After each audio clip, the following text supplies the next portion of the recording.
Hey guys, what's going on? It's Eli, back with another review video, and welcome to the first Halloweenish review video for the weekends.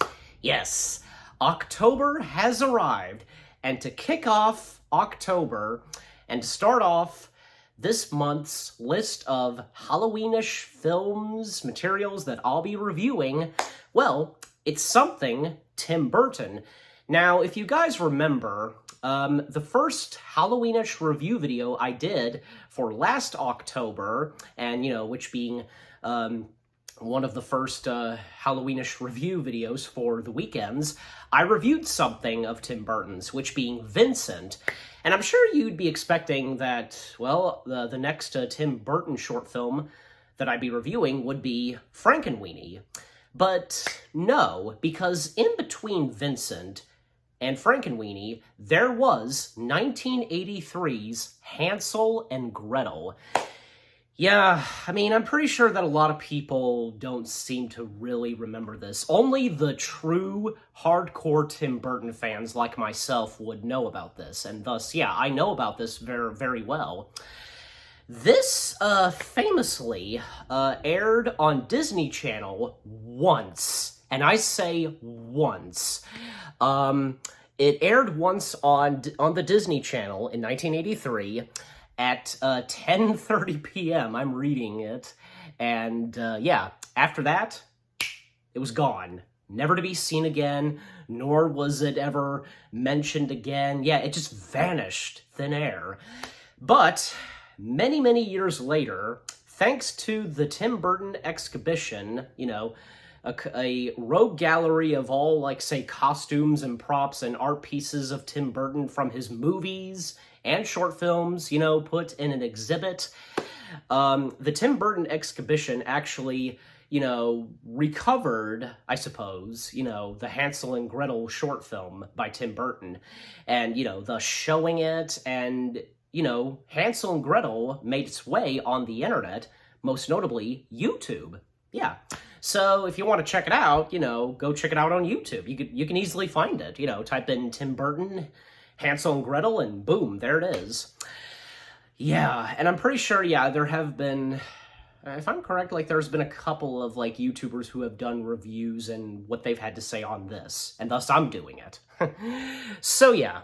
So I'll go ahead and read the description / the story of Hansel and Gretel, because I've got it on its IMDb page. This is Tim Burton's Disney Channel Halloween film short that only aired once, as I said. It combines live action and stop motion, making for a creepy adventure into the woods.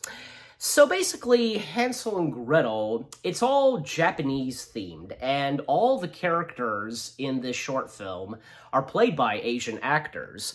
I recognize a couple, but before I get to them, I'd like to point out that the composer for the music of Tim Burton's Hansel and Gretel is done by Johnny Costa, and Johnny Costa had been the composer and done the music for Mr. Rogers' Neighborhood. And when you listen to the music in Tim Burton's Hansel and Gretel, it definitely shows. It's like you instantly know that that's music from Mr. Rogers' Neighborhood. Like, the piano, something about the piano that you know so well from Mr. Rogers' Neighborhood.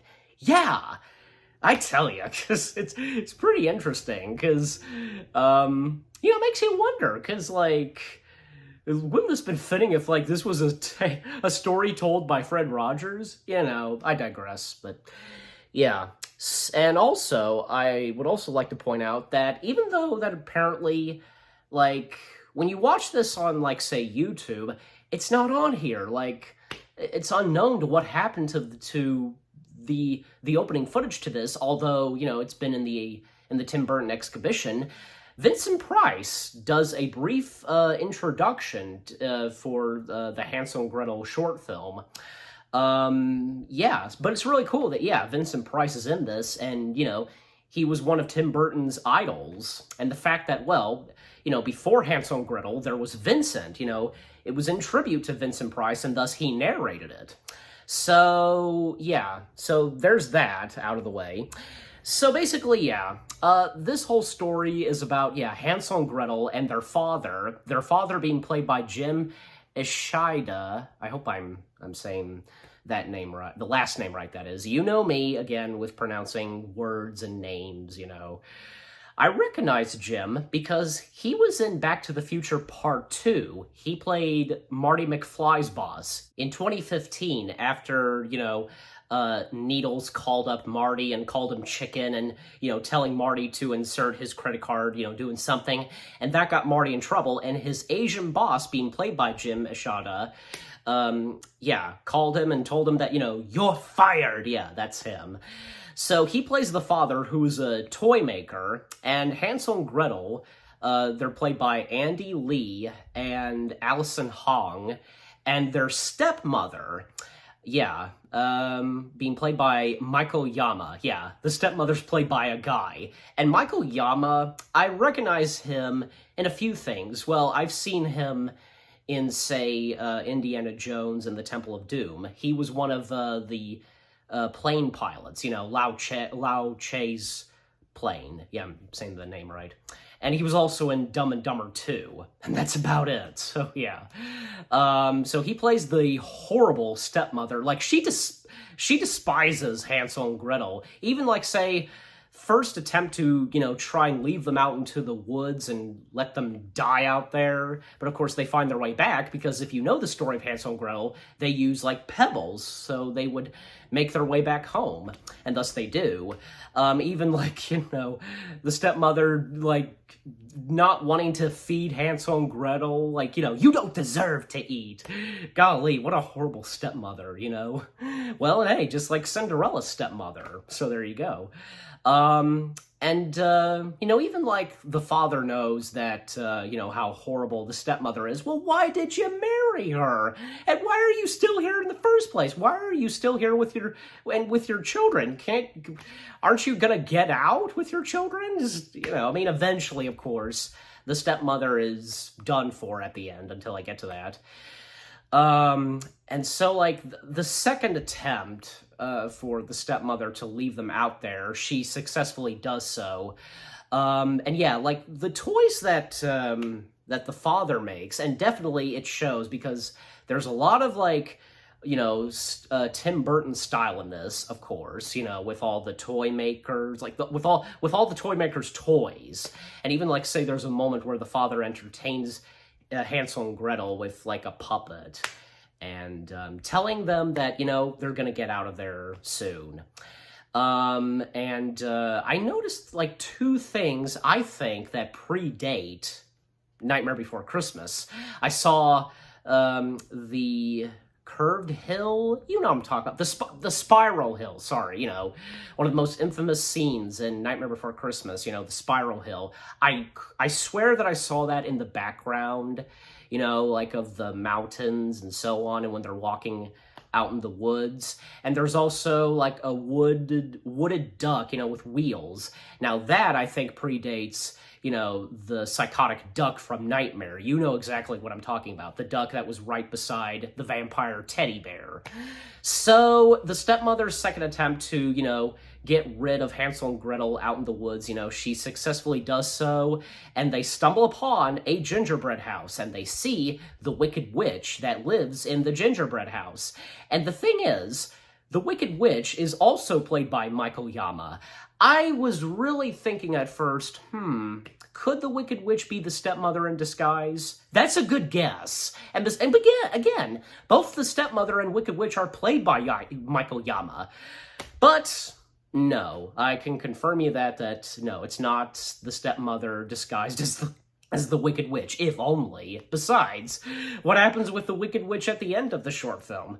But yeah, the Wicked Witch brings in Hansel and Gretel, and again, as you know, if any of you know the story of Hansel and Gretel, they go in the gingerbread house, they're treated with, like, candies, cookies, and sweets, but of course, the Wicked Witch captures them, and like at one point they sleep in marshmallow beds? Yeah. But at one point, like, candy cane creepy hands pop out of their beds and hold them, and thus, like, the Wicked Witch, again, she captures them.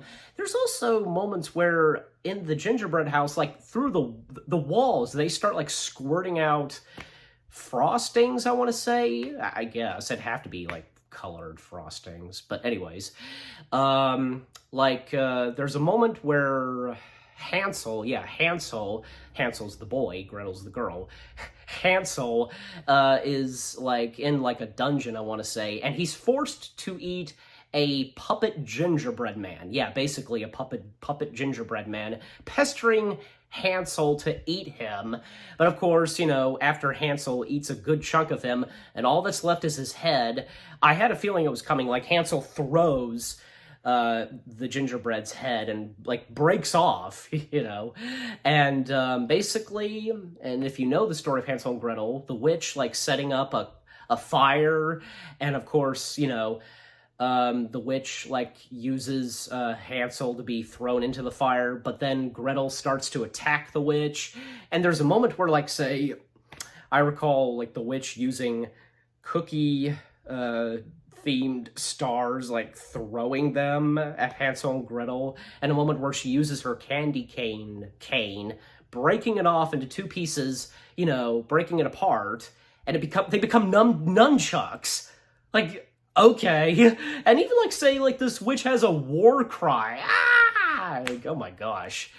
But of course, eventually Hansel and Gretel, they push the witch into the fiery pit, the cauldron, and thus the gingerbread house starts to crumble apart, like, just shrinks down.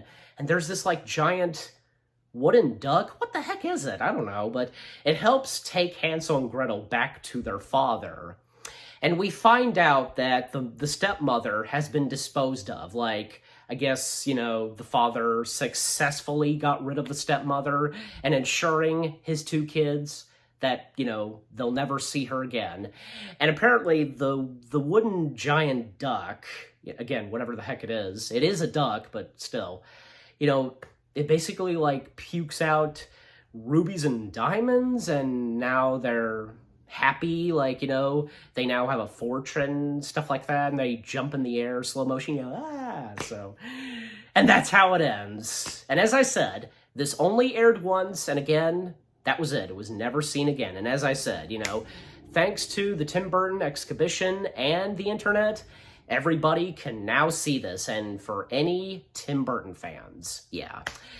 Tim Burton's Hansel and Gretel, I gotta say, was an interesting one. And it's a shame because for this only being aired one time and the fact that it never got released on any home media, nor say it got like released on like, say, like the Nightmare Before Christmas, like 2-disc DVD, like in that contained Vincent and Frankenweenie, but not Hansel and Gretel. That's a shame. I mean, even to this day, Vincent and Frankenweenie are two of Tim Burton's well-known short films that he did when he was working at Disney, but not much on Hansel and Gretel. It's a shame, I don't remember, like, maybe Tim Burton was not pleased with it, or maybe he was embarrassed by it, and Disney felt that it just seemed a bit dark. I don't know. I could have sworn I read some of that stuff, but but yeah, and I don't know. I give Tim Burton's Hansel and Gretel, I want to say, but that's a bit toughy. It's okay. It's on my mind. Yeah. 6 out of 10 stars. 6 out of 10 stars for Tim Burton's Hansel and Gretel. And what about you guys? What did you think of Tim Burton's Hansel and Gretel? What did you think of my review? Leave comments and give this review video a like as always. So, with all that being said, thank you very much for watching. I hope you guys enjoyed my review of Tim Burton's Hansel and Gretel. More review videos coming your way. They're going to be awesome. Keep looking forward, and I'll see you guys in the next video/review. And thus, this year's list of Halloweenish reviews has begun. Stay tuned and look forward to what else is in store for the weekends and the weekdays. And happy anniversary to Tim Burton's Hansel and Gretel. Take care and peace out.